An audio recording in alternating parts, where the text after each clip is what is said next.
for half an hour. She it was in her own home. She had a little room. She was by word of mouth. She did not do advertising. So it's like you said, Markham, she was very low key. But I'll tell you what, she says, I asked her questions. She did not ask me questions.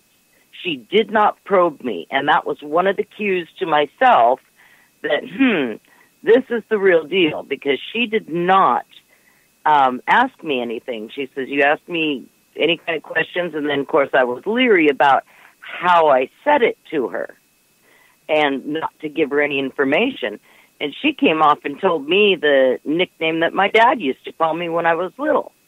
And there's no way in heck she would know that. Can I ask you a question? No way. And did you make an appointment before going to see her?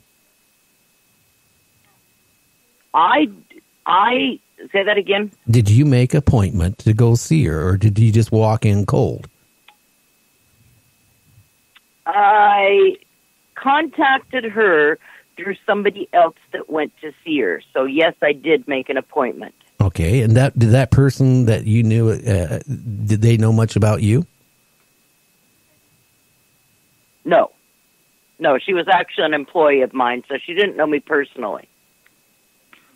No. One of the things I find fascinating, a lot of people remember that Houdini was this magician and escape artist. He was also a fraud buster when it came to commercial mediums. Mm-hmm. And he discovered that these people had a network.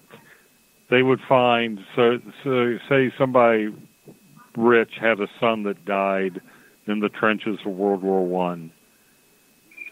They had contacts that would add this information up. Now, this is pre-internet days, so this took some organizing.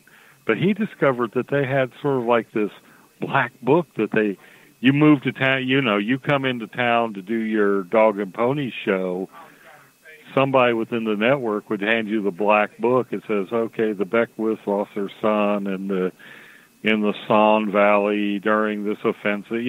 There was all these details written down. So all you had to do is, we're going to have a seance. And, of course, at the time, spiritualism was very popular.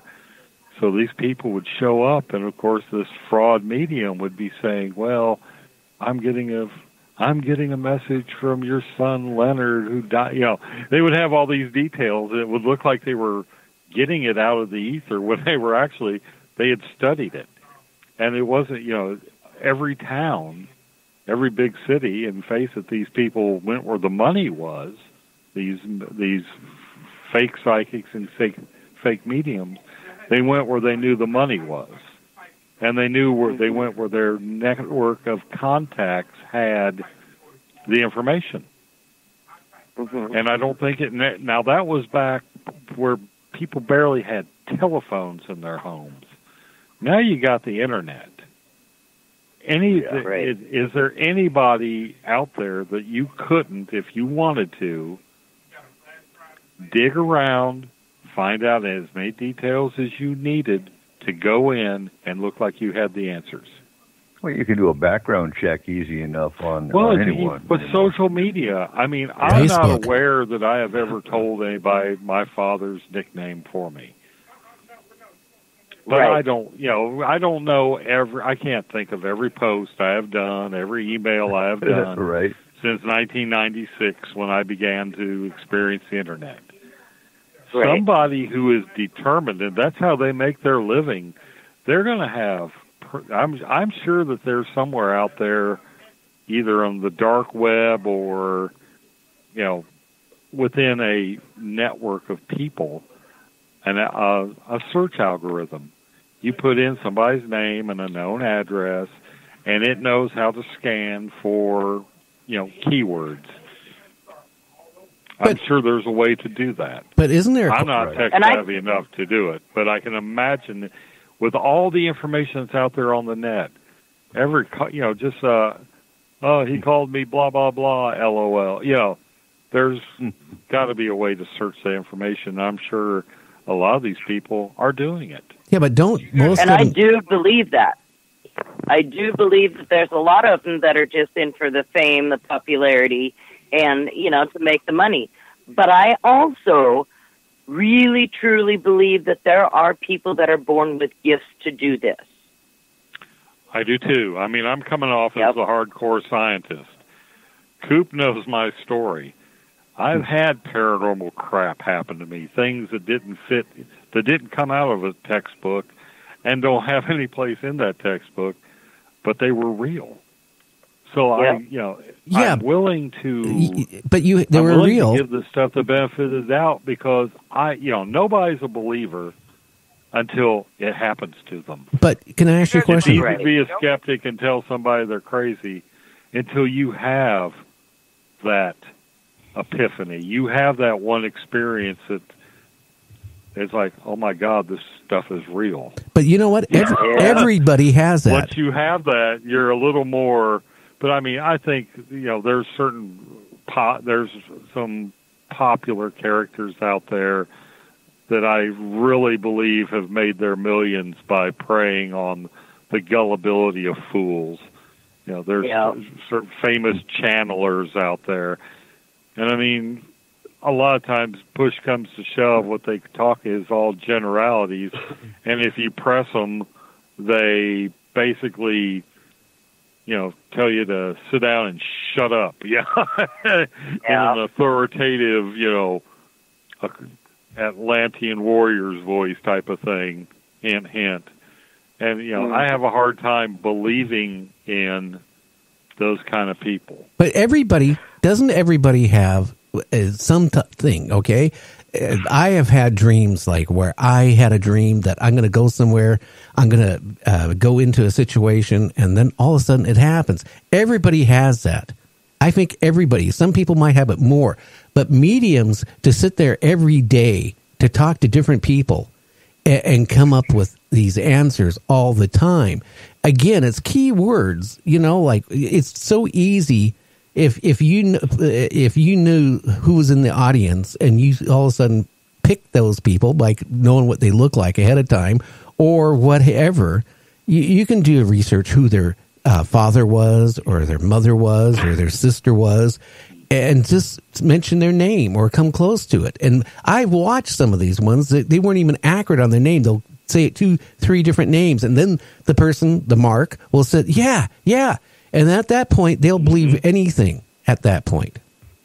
Now, I'm not saying... That's that cold reading technique. Yes. Yep. But I'm not saying all mediums... What I'm saying, everybody has a gift. I really do think people have these paranormal experiences in their life.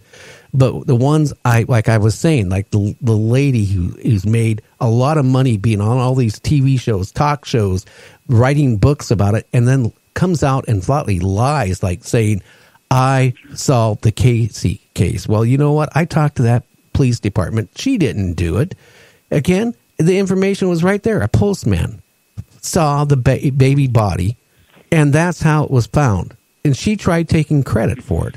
And there's a lot of mediums that do that. And I even had one on my network at one point, which is no longer here, because I'll be honest with you. I will not stand for somebody to be on my shows or network making money off of people, gullible people.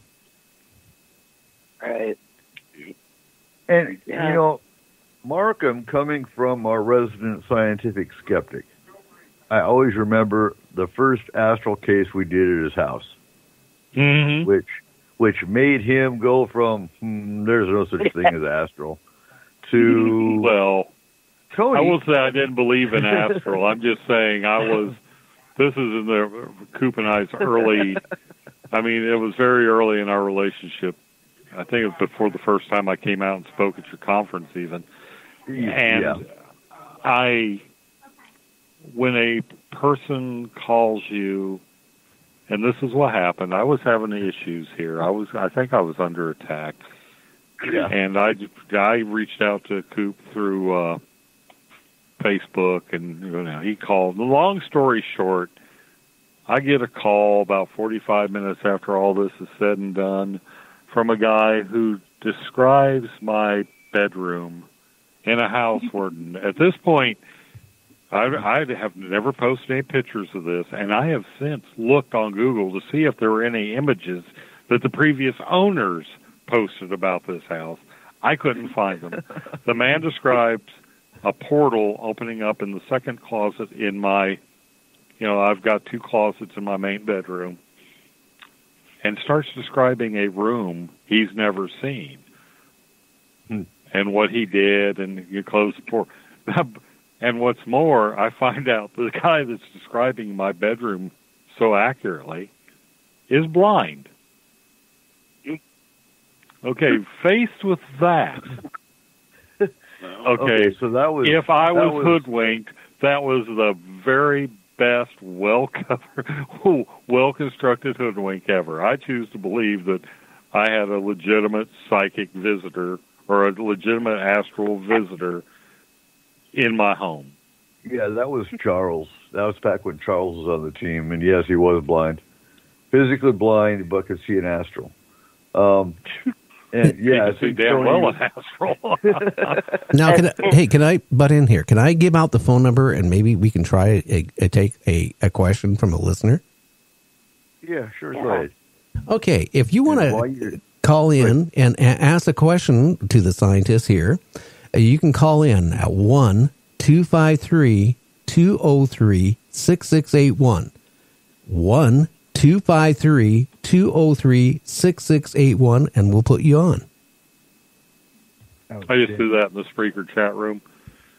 One of the for people who are interested in how this works, there's this awesome movie called Red Lights, and you'll know it's the right one if it's got if you do a search for it, Robert De Niro and Sigourney Weaver.